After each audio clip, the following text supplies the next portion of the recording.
All right, so this is what we're starting with. This is one of my TCRs. This one I call Nickelodeon. And you can tell Nickelodeon because it has the badging upside down on one side. So this one is not as strong as the one I tested last weekend that was 68 joules out in the hot sun. Obviously, we're in a cool house today and it's raining outside. So this one's going to be at a little bit more of a disadvantage, but it probably would not hit 68 even out in the sun, but it would hit better than it's probably going to hit when we test it in those same conditions. This one developed a little bit of a leak that sounded like back in this area when your valve actually sits right here. So yeah, let's get to it. I'm going to do a couple of things to make this go quicker, and I'll meet you back.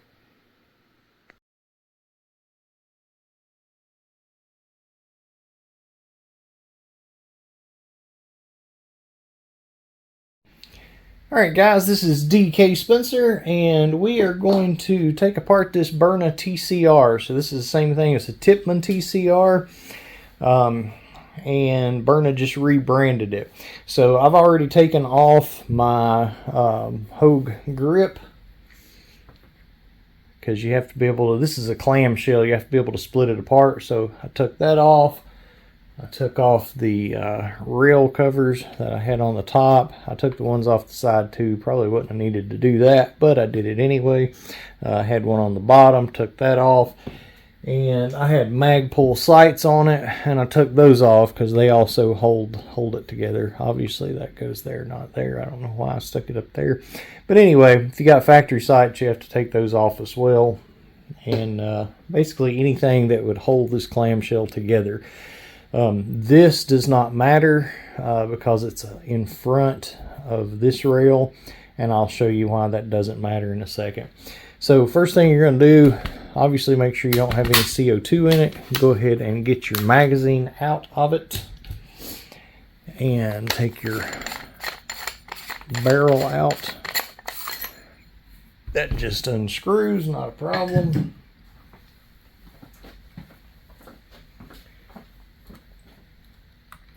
Now, these first two screws up here, bolts, whatever you want to call them, you're actually going to take those completely out. Once you take those out, this front cover just slides off. Then you've got a pin right there from the top. You push down on it, take that pin out, and then open this door, and it will just come out. So now once all that is out of the way, you can just completely loosen all the rest of the screws. So just make sure they're completely loose.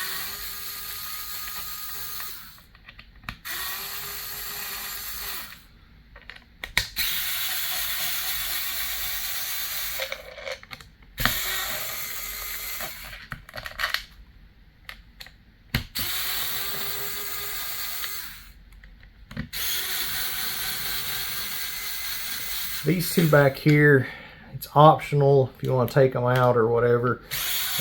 Might be easier to go ahead and take those completely out. Those actually hold your valve in place.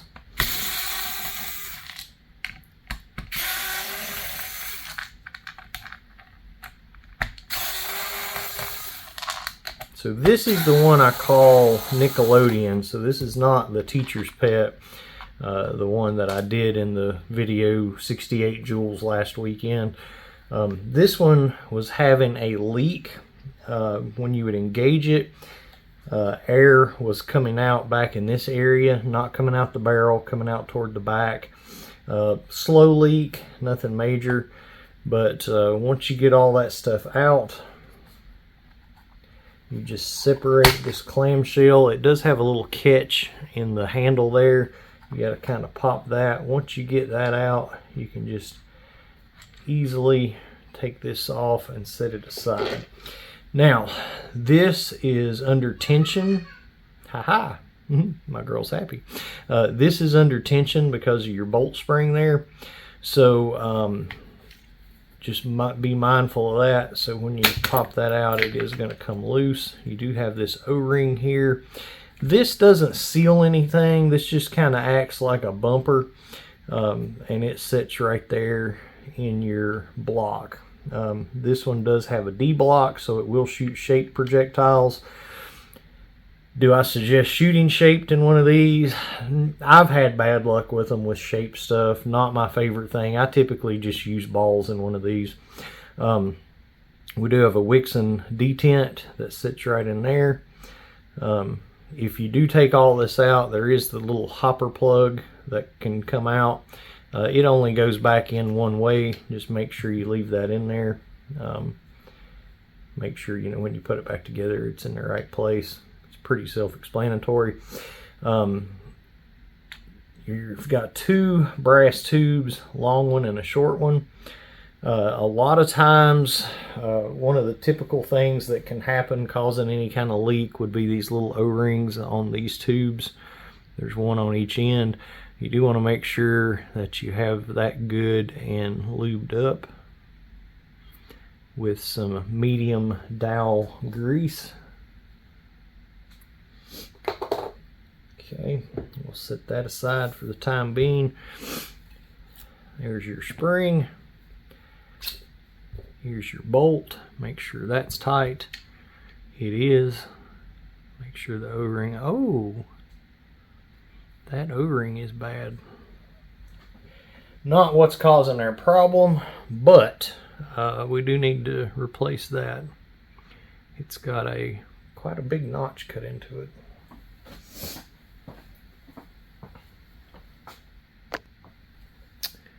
All right, so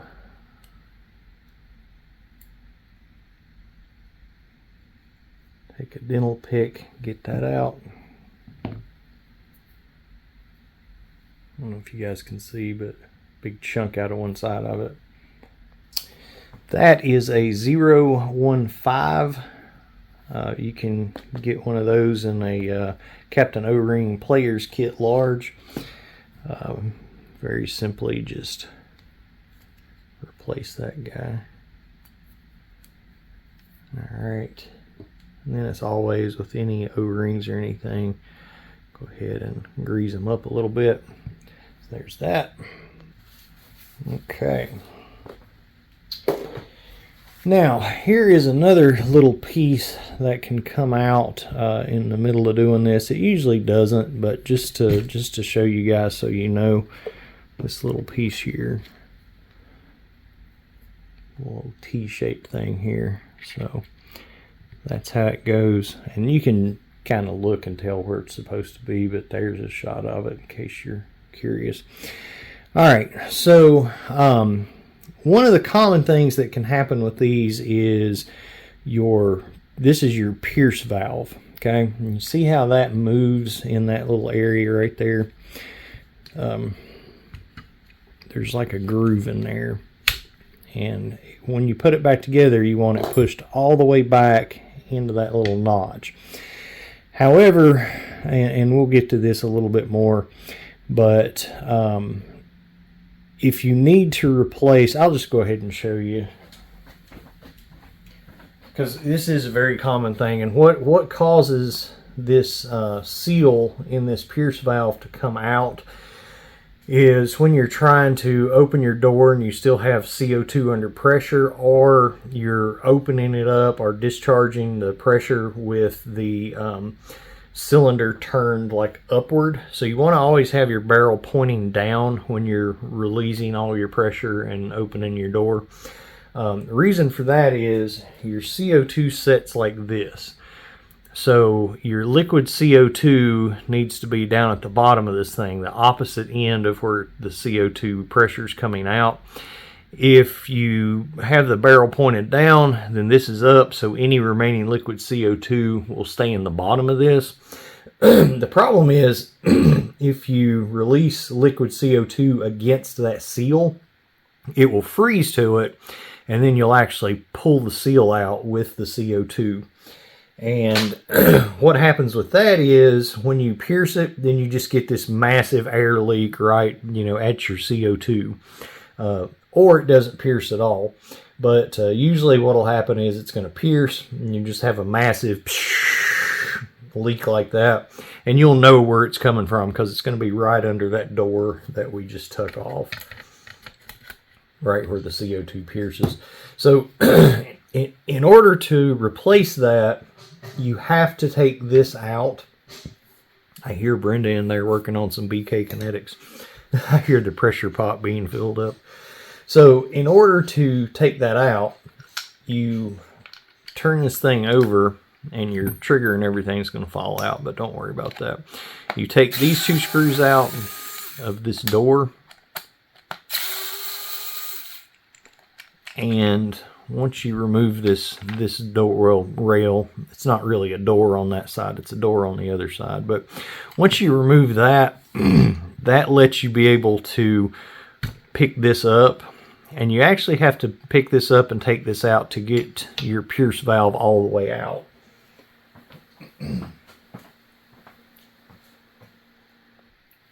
Now that this is out, I can show you.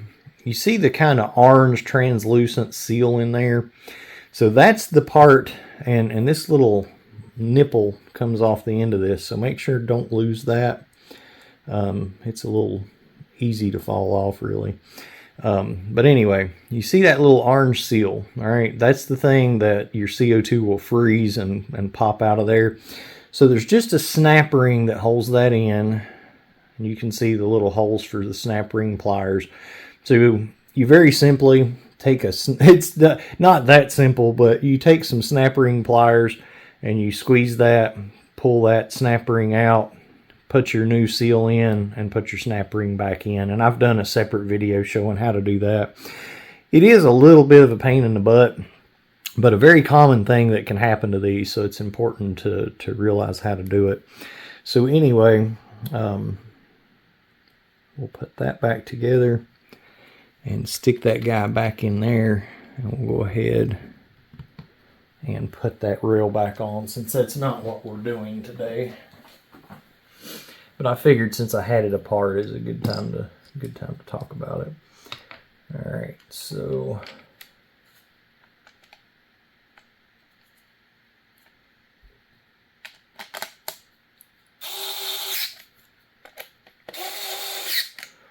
all right, so now that we've got that back in, you see my little hopper door did fall out. Just stick that back where it goes.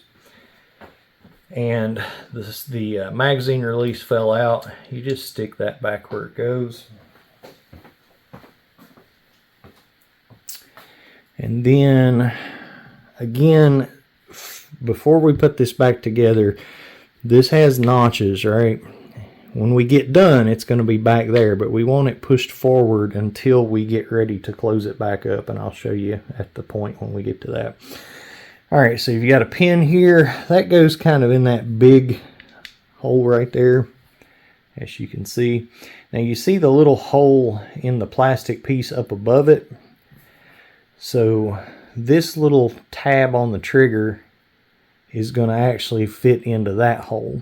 And as you can see, that piece wiggles back and forth, and this actually goes all the way back to your firing pin. And that's what actually causes it to shoot. So we'll drop that back in, make sure it's in there where it's supposed to. Now with the safety on, it's not going to move very far, because that's kind of holding it in place. But anyway, you can see it still tries to wiggle a little bit. So that's where you want that guy. And now we're ready to get back to it.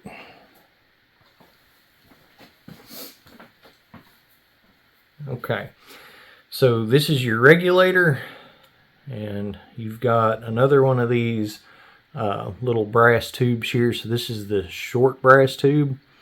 You can also experience some leaking with that.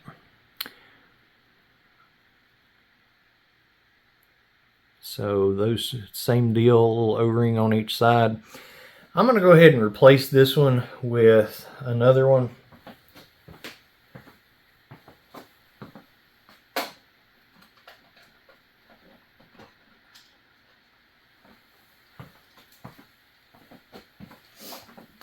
just because that very well might be where we're getting the leak from. So again, throw you some grease on those little O-rings before you put it back together. And that's just gonna go back in your little hole on the side of your regulator. All right, so this is your regulator. That's your velocity adjustment right there that you're accessing with the Allen key through the back. Okay. Now, your valve just slides out of your buttstock assembly. Now, one thing that you want to check if you're having firing issues is your firing pin, which is this little guy right here. So you just pull that out. So if this is bent, it will not go in and out of that hole easily. Sometimes they're bent just a little bit and you can just barely see it. Sometimes, I found one to show you guys, sometimes they look like that. And you can really tell they're bent. So you basically, they're about $4 from Tippmann Parts. And you can buy most of the stuff you need to fix one of these from Tippmann Parts.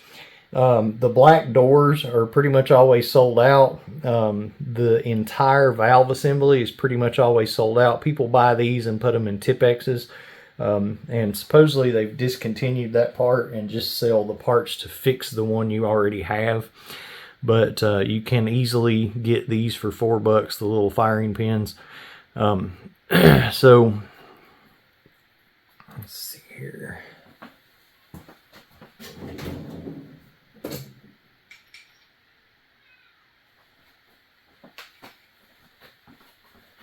You do have some grooves on either side of this, so you can use a wrench to loosen it. Try not to scratch it up. You can unscrew that guy.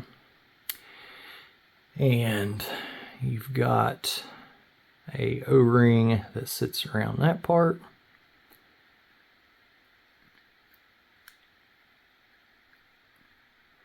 And it looks good.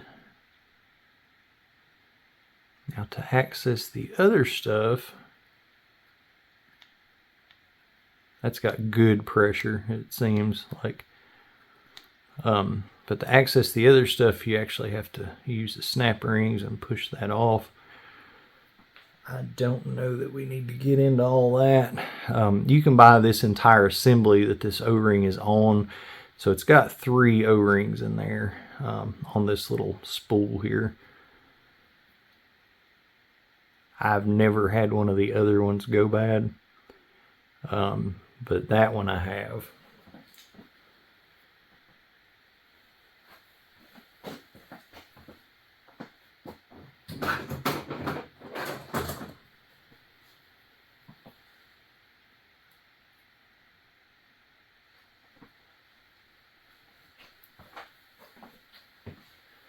If you guys have ever watched any of my other videos with stuff, I hate snap ring pliers.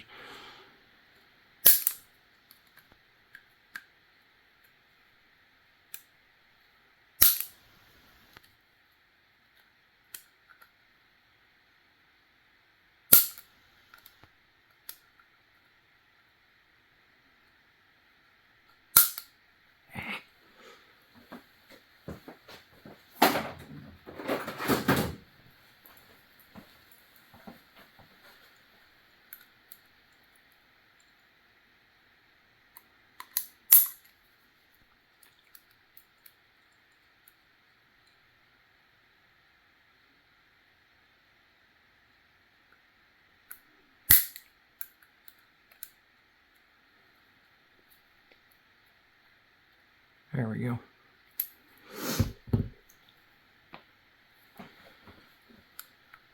So you're just going to push from this side and that will pop that out.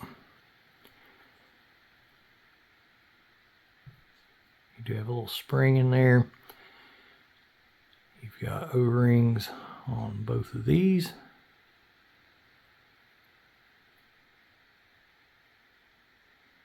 Those actually look good. And then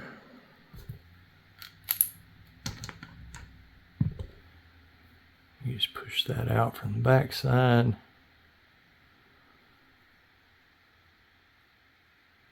Those all look pretty good. Since we got them out, that one in the middle might be a little suspect. If this don't fix it, that's probably what I'll think the problem is. But we'll try it with this. Okay.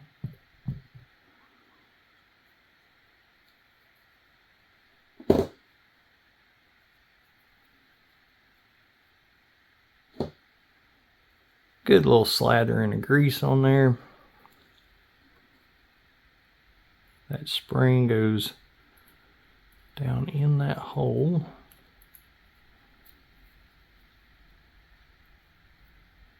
Might be easier to do it this way. Yeah, there we go.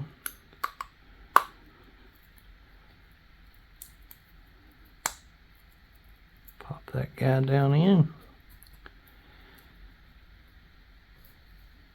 Reinstall the dreaded snap ring.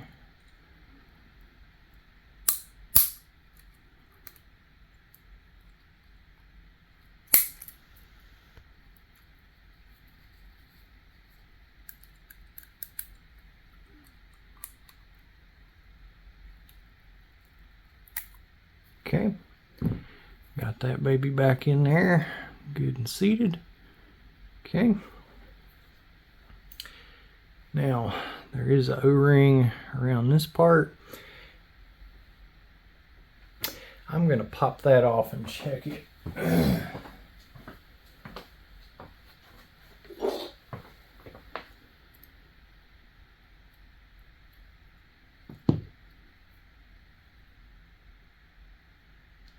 It does seem to be good. But that is a 021, and since we got it apart, I am going to put a new one on. Same size that I use in the X68, so I've got plenty of them. For some reason, you don't get that size with these kits. It goes from 20 to 22, so you do have to buy those separate. And if you do need one, there's the numbers. 021 Vuitton. All right, so those are just bumpers.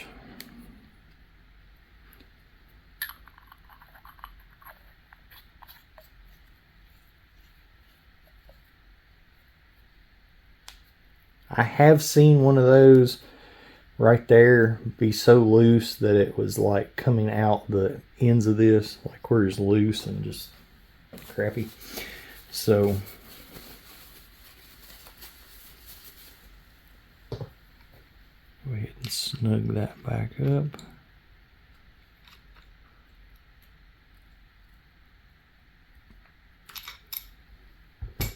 Okay. All right. So now we're going to put a little bit more grease around that guy. Now you've got a hole inside of your valve there. Now your valve's going to sit in that direction. Again, that's your velocity adjustment, so it obviously goes toward the back. And you're just going to gently insert that, put those two together. Then you're going to slip this back in your buttstock assembly, just like that. Fits in there perfect. And what I like to do is to turn it all the way that way, right? Now we got to go ahead and honestly, I think this is the trickiest thing about these is this O-ring right here. So this O-ring right here, and it's not sealing anything, it's just working as a bumper as well. But it's kind of a pain in the butt to keep it in the right place when you're putting everything back together. So your detent holes right there, again, that's a Wixon detent, but you put your detent in the launcher and then you're going to drop this down like that. If you want to look in there to make sure it's in the right place, maybe not a bad idea. I know it's in the right place, so I'm going to put some grease on this just to maybe help it kind of stick where it's supposed to. There's a little groove in front of that, but when we're putting this all back together, it's pretty easy to hit that O-ring with the spring. And, you know, it likes to fall out of spot there. All right, so put your bolt back on your valve. Put your spring back on your bolt. If I didn't say it, make sure the tip of your bolt is tight. Mine was, so we're good. Now, what you're going to do here, again, have that seated all the way forward. You may want to, sorry for hitting the camera, you may want to maybe pick it up for this and kind of hold your thumb, hold that in place. And you're going to slip that through that hole until you can get it to lock down in this notch here. So now we're under tension again. Oops, see what I'm saying? We're under tension again. So we got lucky, the O-ring didn't really move, so we're good. Now, once you get that where you want it there, then I go ahead and rotate the regulator down into its notch. It's just easier to get the one big piece in the notch before you try to put everything in the notch at one time. So you can just rotate that in like that. Okay, then we're going to take our long tube. Make sure we're good and greased up on both ends where the O-rings are. Probably went a little overkill there, but whatever. So now you're going to just slide that into your regulator. And then now we're going to pull this guy back into the notch. And then that sandwiches it in there. Okay. So you want to definitely make sure that's all the way back against that notch that you see right in front of the trigger. And you also want to make sure that this is straight up and down, because you can actually see it. See this right here? That's where that fits into. So it's got to be straight up and down or you won't be able to put everything back together. Okay. All right. Let's see. What am I missing here? Anything? I don't think so. I think we got it. So what I like to do is to take the top clamshell and just look for the safety and line that up. Put it right on top of the safety and push it down. And if you're real lucky, then you'll have to squeeze down here to get that catch to catch. And you're going to notice, once you do this, you're going to notice that your magazine release is going to be stuck in there. Just take your fingernail and pop it out. Okay. Okay, now as you can see, when we loosened some of those, we got some little nuts that fell off. The thing of it is, some of these still have nuts on the back of them, some of them don't. If you go flipping it over and trying to figure out which ones and whatever, you may or may not mess up what you've already done. So I just kind of hold it together so that everything that's under tension stays. And I will test some of these. Like that one had a nut. That one had a nut.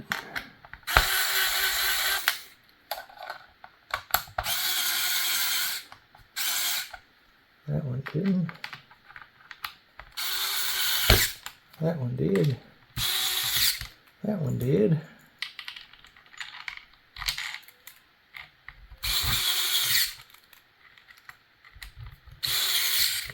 Okay, so get the ones that had the nuts, and then that way you got it kind of being held together there. We know this one didn't.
Okay.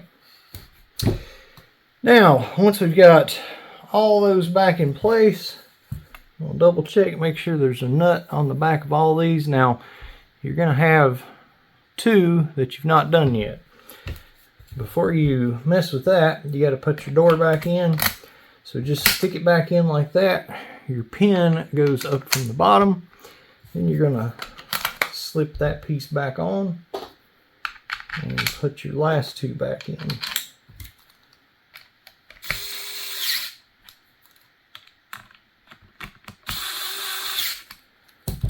Okay.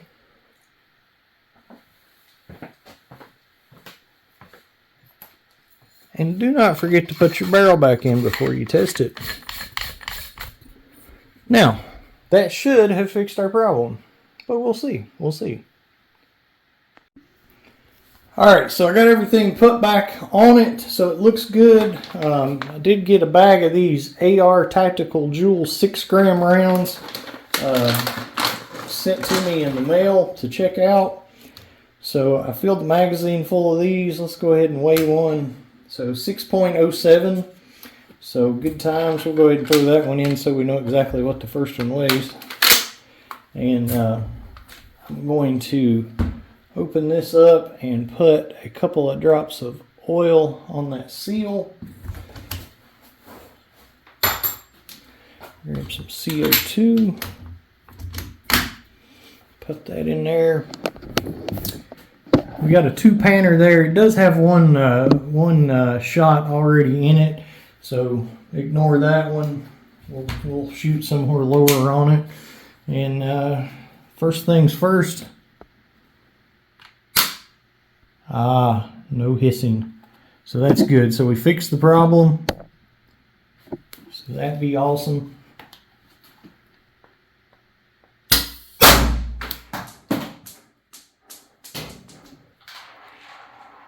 $4.44.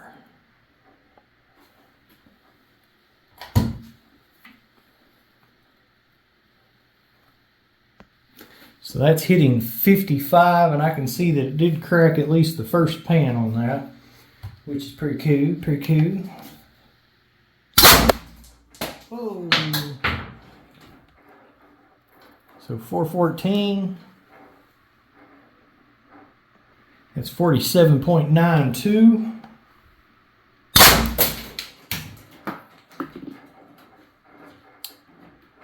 $3.88.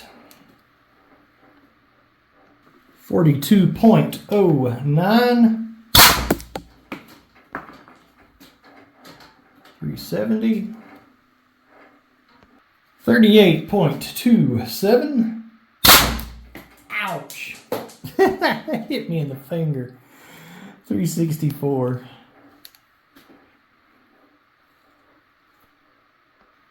$37.04. $3.50. That's 34.25. $3.34.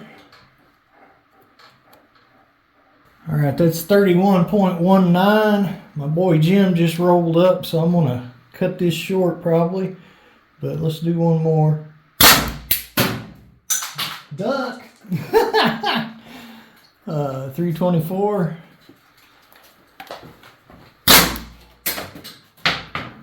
$2.52.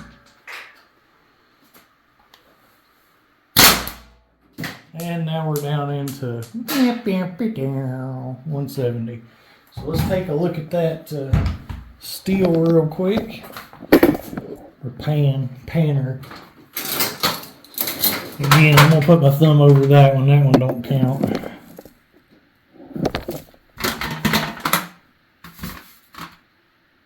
So we didn't get any cracks on the back side. Got a couple cracks on the front side. Definitely did some good little nuggets there. So good times. I'm happy. Y'all make sure to like this video, subscribe to the channel. Got a heck of a lot of less lethal content, over 2,000 videos. Check them out. Hurry up. Go on, do it now.